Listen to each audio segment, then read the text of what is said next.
Hi and welcome back to the cottage. In today's video, I focus on 11 ways that you can refresh your home without spending money or adding extra clutter.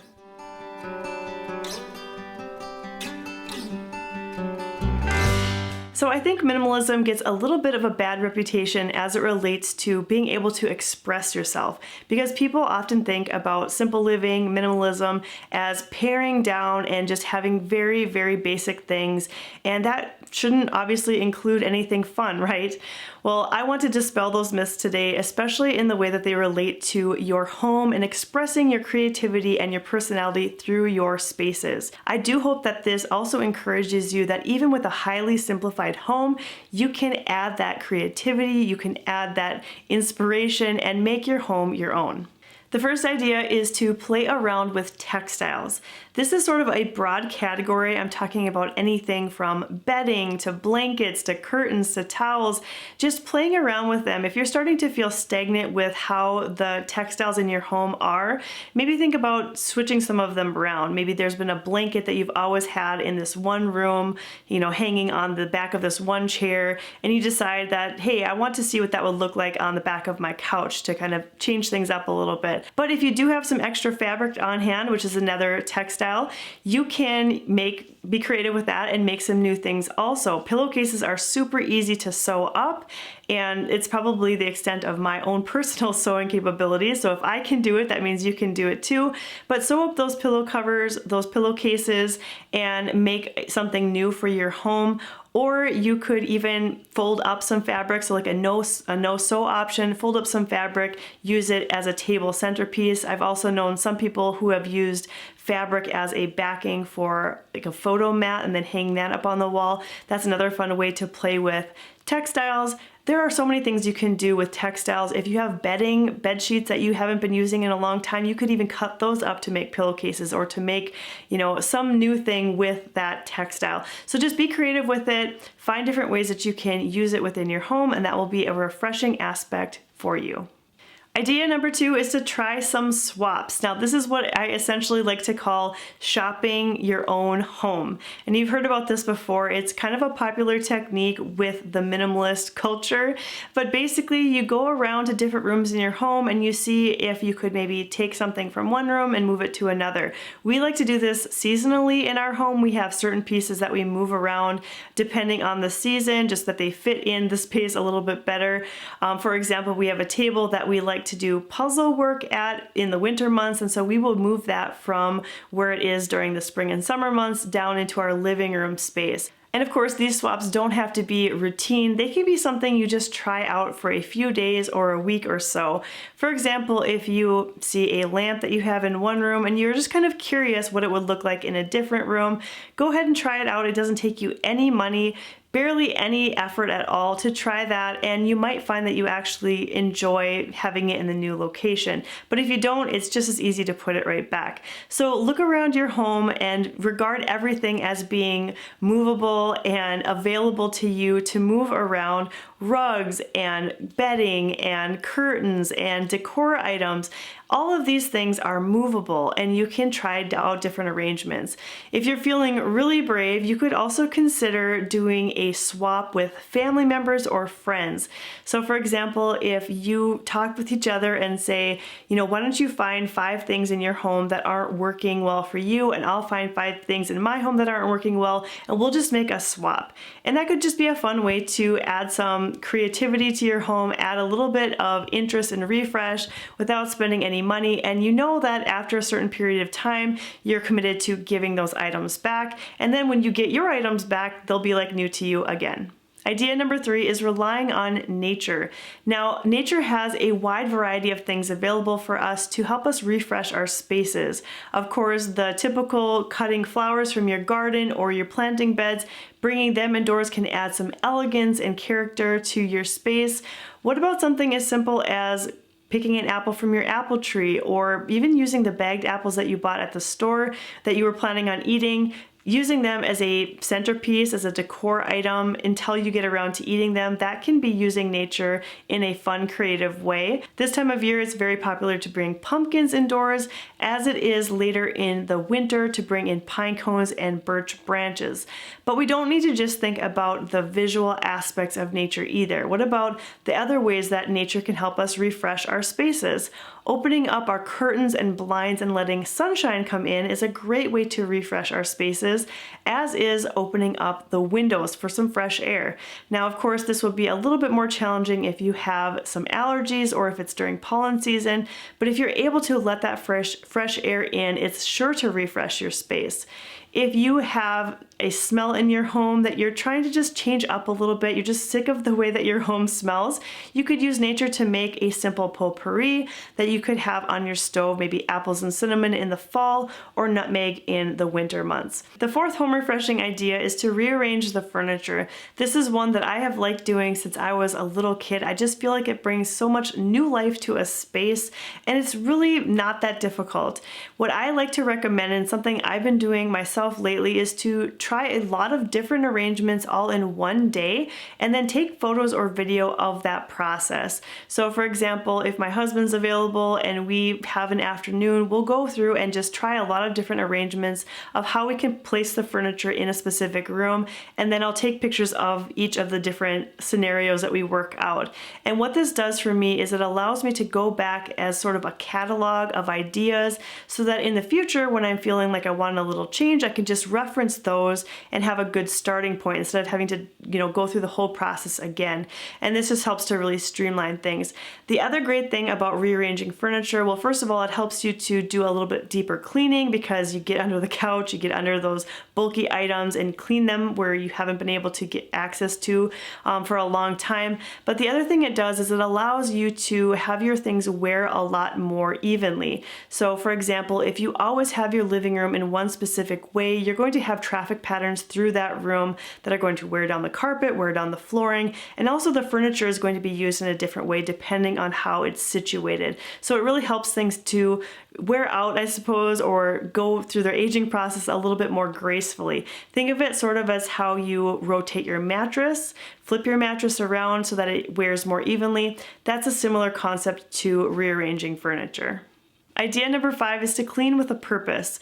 There are some aspects of home cleaning that don't get to as often as maybe we should be doing them, and that's just because they seem to be a little bit more inconvenient, a little bit more cumbersome. But if you're starting to feel like your space is getting really stagnant and you want to refresh, cleaning is a great way to jumpstart that process. So when I say cleaning with a purpose, I'm talking about knowing that the outcome at the end is going to make your space feel fresh. So washing down the walls. Now, how often do we actually get around to doing that? But once you go through and clean your walls, you'll probably be amazed to see how much dirt actually comes off of them and how much brighter everything feels once that's done. Cleaning windows is another big one. More light will shine in if your windows are clean.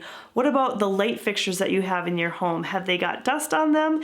If you clean off the light fixtures and the light bulbs, that's going to allow more light there as well. So cleaning with a purpose, realizing that this cleaning is going to help the refreshing process.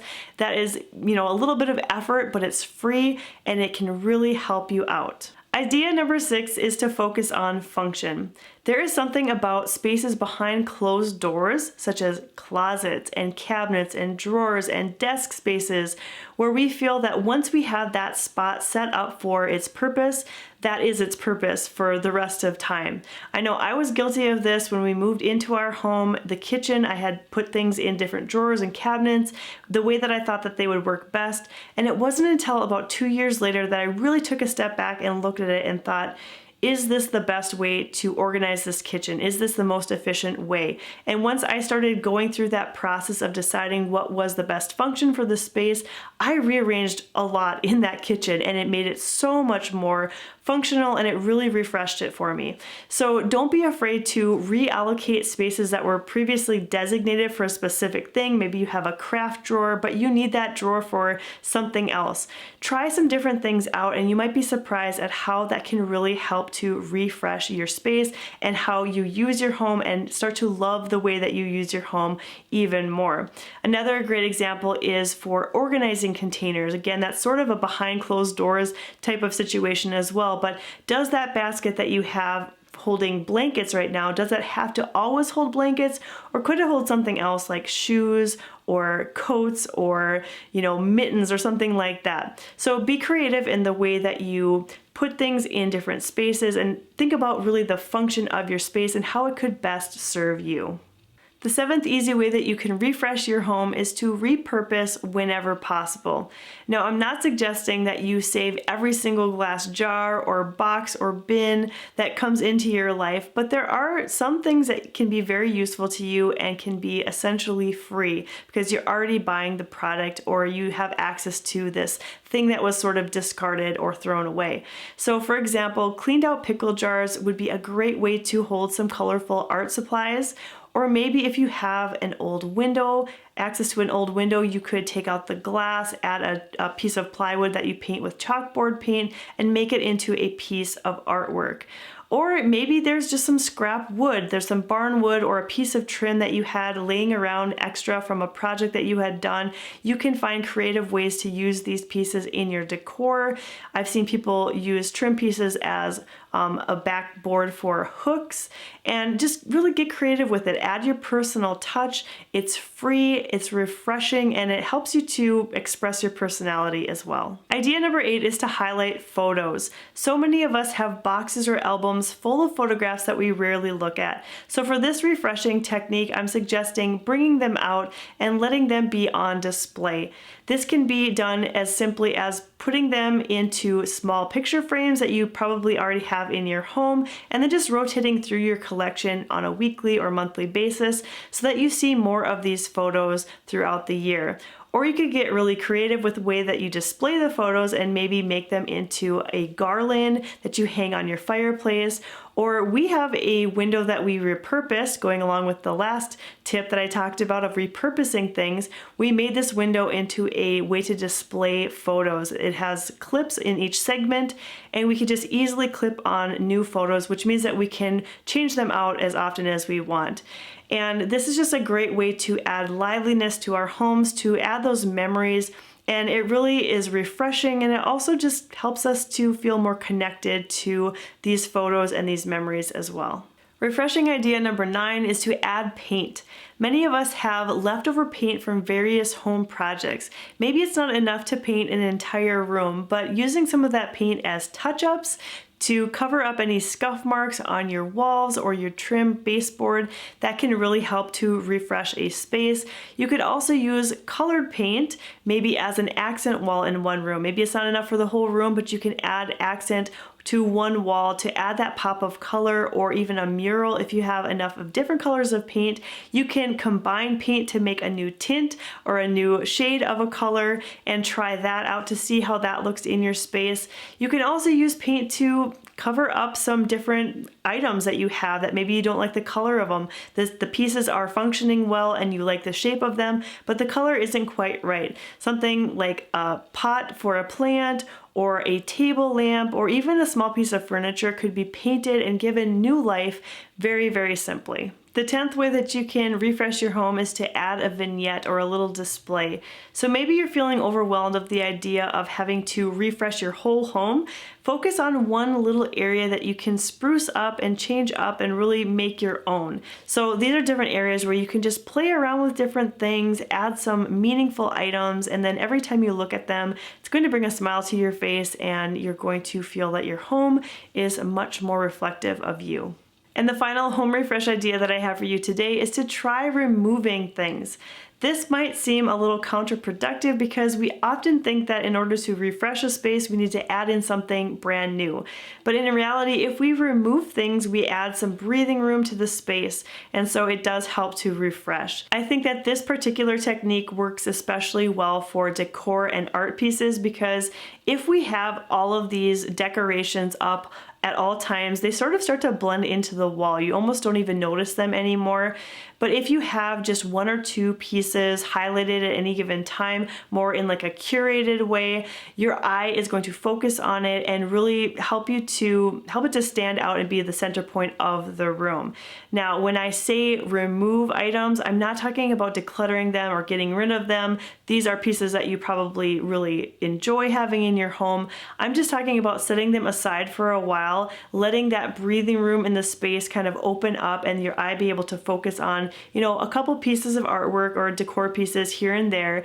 And then, on rotation, you can bring something else out. What's fascinating about this, and this is what I do in my own home, is that when you bring out a piece that you have had stored away for even just a few months, it feels like a brand new piece in your room, and you start to notice details about it and things about it that you didn't before. And so there's no better way really to refresh when it comes to artwork than to remove things and then bring them out on rotation. All right, there you go. That is 11 ways that you can refresh your home without spending any money or adding any extra clutter. To recap quickly, that was adding or changing textiles, trying some swaps, relying on nature, rearranging the furniture, cleaning with a purpose, focusing on function, repurposing when possible, highlighting photos, adding paint, creating a vignette, or removing things. These ideas are all super easy to incorporate. They can add that character and style and personality to your homes and refresh your spaces without adding any clutter. And as I said at the beginning of this video, they're all accessible to you because they are free. So you can try one or more than one right now, today, and get a jump start on the process. Thank you so much for watching today's video, and I hope that you'll stop by the cottage again really soon.